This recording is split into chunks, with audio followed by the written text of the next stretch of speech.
Akuntan tuh identik dengan bikin laporan keuangan. Nah, sekarang pertanyaannya adalah, adakah di Indonesia atau di dunia institusi atau lembaga atau perusahaan yang nggak perlu uang, Pak? Cuman, tadi tuh Pak, bikin laporan keuangan di masa bapak saya atau masa kita Pak kuliah, ya beda lah sama anak-anak yang sekarang akan hadapi. Dari sisi, apa kita perlu takut dengan teknologi ini akuntan? Kok saya rasa kalau dia benar-benar paham ya apa yang harus dia kuasai dan pengen apa yang harus dia kerjakan. Bikin laporan keuangan, oh nanti AI aja Pak yang analisis. Nah, atau yang bikin seperti itu. Ya, tapi apa kita yakin ini masih 100% akurat gitu loh Pak. Nah, disitulah si akuntan ini harusnya melihat AI ini untuk baik lagi mempermudah pekerjaan dia gitu. Tapi berarti dia lepas tangan, atau dia nggak menguasai konsepnya, atau dia nggak perlu ngerti gitu, logik atau apanya, enggak. Dia tetap, ini pekerjaan dia bermudah.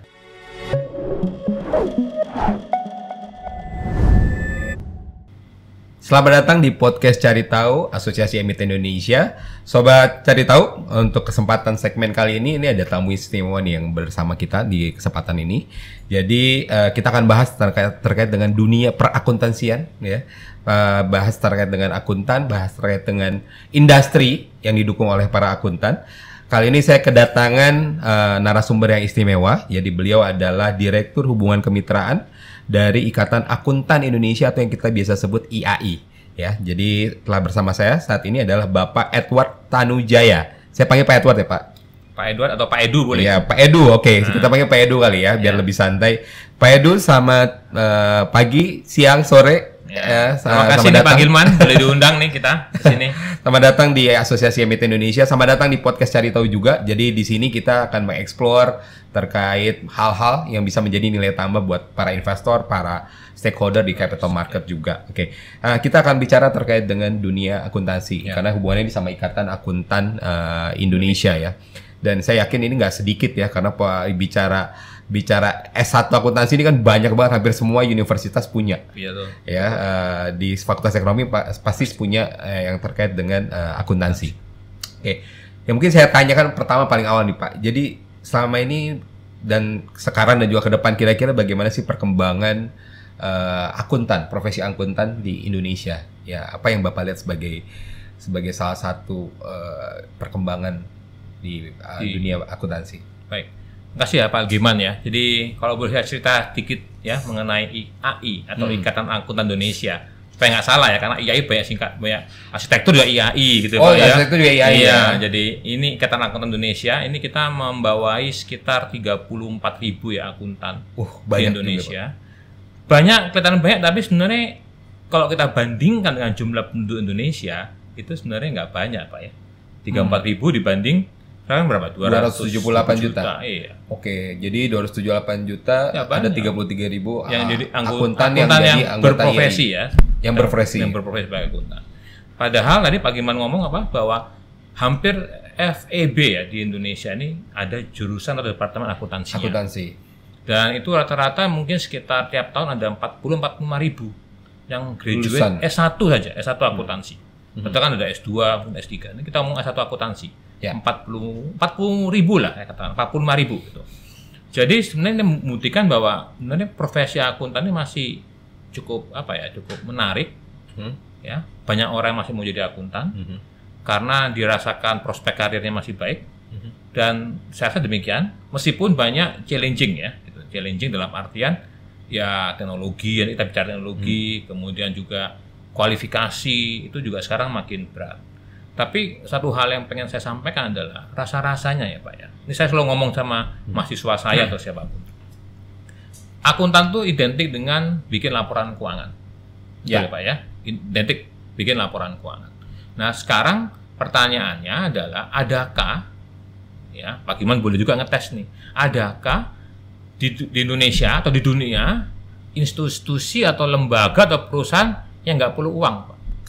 Semuanya pasti butuh uang, Pak. Semua pasti butuh uang, apalagi emiten ya Pak ya, pasti butuh uang. Emiten hal yang penting ya. Kita kan bicara sustainability of the business kan. Ya, betul, pasti perlu uang. Sehingga kalau perlu uang, pasti perlu akuntan Pak, ya kan? Ya. Karena pasti bikin laporan keuangan. Nah, siapa yang bisa bikin laporan keuangan dan siapa yang dipercaya untuk bikin laporan keuangan? Dia adalah profesi akuntan. Jadi ke pertanyaan itu dijawab ya pasti masih diperlukan. Cuman tadi tuh Pak, bikin laporan keuangan di masa bapak saya atau masa kita Pak kuliah ya beda lah sama anak-anak yang sekarang akan hadapi.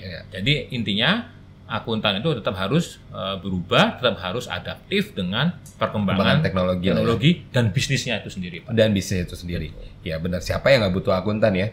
Kita kan bicara nih asosiasi emiten ya, semua emiten pasti ya, in the first round mau IPO pun butuh akuntan ya kan. Minimal bikin laporan keuangan. Dari laporan keuangan juga dari sebelumnya juga udah butuh akuntan. Jadi ya post IPO tambah butuh lagi Pak, karena harus terus kan harus bikin terus laporan keep keuangan sesuai dengan standar terbaru itu ya, karena kan memang standarnya juga dinamis ya. Betul. Nah Pak, ini kan tadi sempat disinggung perkembangan teknologi. Sebenarnya bagaimana sih perkembangan teknologi di industri akuntan ini?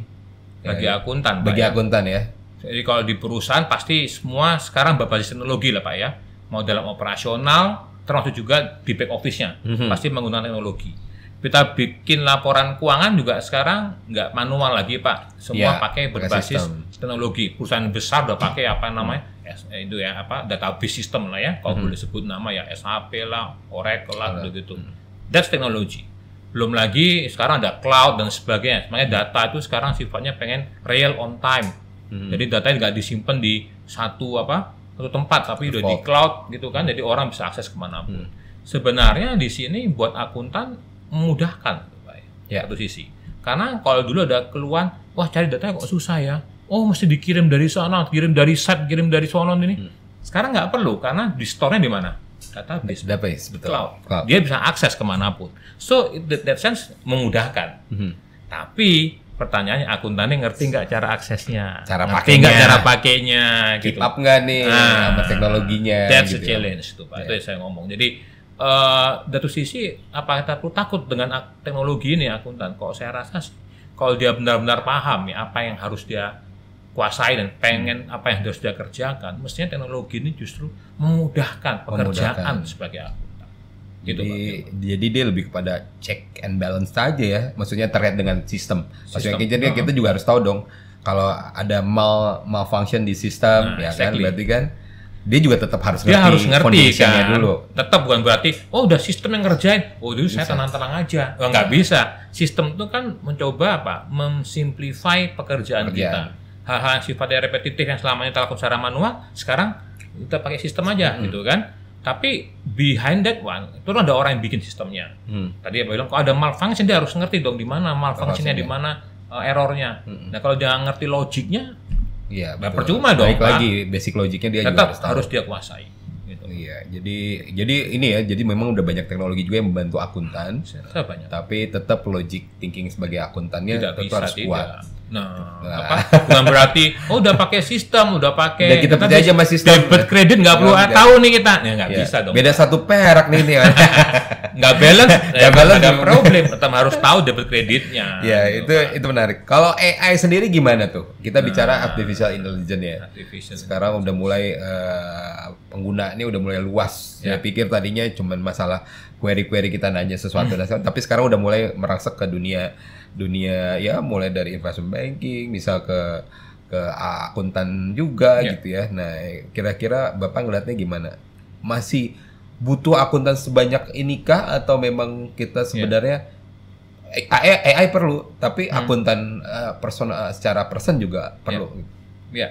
Ini kebetulan nanti kita di AI dan kebetulan saya juga di ASEAN Accountant Pak atau apa. Kita lagi ngambil tema memang tahun ini teknologi dan termasuk AI. Nanti kita akan ada conference di bulan Mei bahas mengenai AI ini dan dampaknya. Tapi begini Pak Ilman, saya rasa sekarang ya kalau bapak-bapak bikin simple thing aja, Word, Excel, itu kan udah ada fungsi AI-nya itu ya. Ya, udah pasti bapak for simple thing, bikin surat, bikin apa itu udah dibantu oleh AI, gitu ya. Tapi apakah pertanyaannya untuk simple thing itu Bapak percaya aja itu yang di-generate oleh AI? Meskipun namanya sekarang Gen AI, generative AI. Kita kasih kata kunci gitu, bikinkan saya surat untuk apa gitu, untuk undang Pak Edu gitu. Masukin mungkin di Copilot atau di AI apapun, keluar mungkin. Tapi apa Bapak ngecek? atau udah itu di print aja langsung kita kirim. Oh, kita pasti ngecek lagi. Ngecek dulu jadi dong. Kan butuh ada yang betul tetap. check and balance. Simple dengan menganalogi seperti itu ya sama. Bikin laporan keuangan, nanti AI aja Pak yang analisis. Nah, atau yang bikin seperti itu. Ya, tapi apa kita yakin ini masih 100% akurat gitu loh Pak.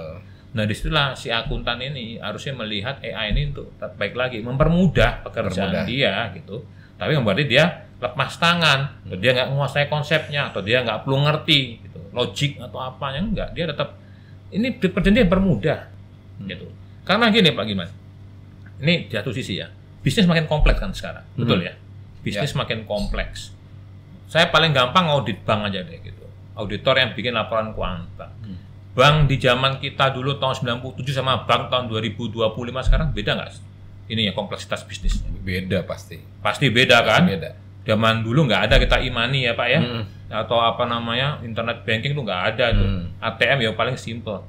Tapi pertanyaan saya Pak, BI mundurin nggak jadwal untuk laporan keuangan? Untuk submit laporan keuangan? Enggak. PT Bank Mandiri BCA dari tahun 97 sampai sekarang dimundurin nggak? Enggak. Tetap harus di bulan berapa? April harus submit kan? April kan laporan tahunan. Laporan keuangan Maret. Maret harus submit itu udah dari dulu kayak itu Pak. Dari dulu kayak gitu. Deadline-nya nggak berubah pada kompleksitas bisnisnya. Kompleksitasnya makin berkembang gitu. Nah, bayangkan kalau misalnya akuntannya masih pakai manual tahun 90-an, Pak. Modar tuh, ya kan yang audit yang bikin laporan keuangan di bank. Padahal hari ini saya Hari ini saya udah lihat laporan keuangan BRI udah dipublish. Iya, bank-bank udah dipublish. Ya. Padahal ini belum Maret ya, masih Maret. Februari. Dia udah finalize gitu, Pak. Gitu. Kebayang nggak sih kalau kita nggak pakai teknologi, tapi udah audited? Ya. Kalau nggak pakai teknologi. Itu aja analogi. Ya, jadi tetap membantu, tapi tetap perlu orang. Saya rasa orangnya siapa yang mau operate Pak? Siapa yang bisa menganalisis dan sebagainya. Oke, Pak Edward tahan dulu, nanti kita lanjut ke sesi kedua. Jadi tetap masih di podcast Cari Tahu by Asosiasi Emiten Indonesia.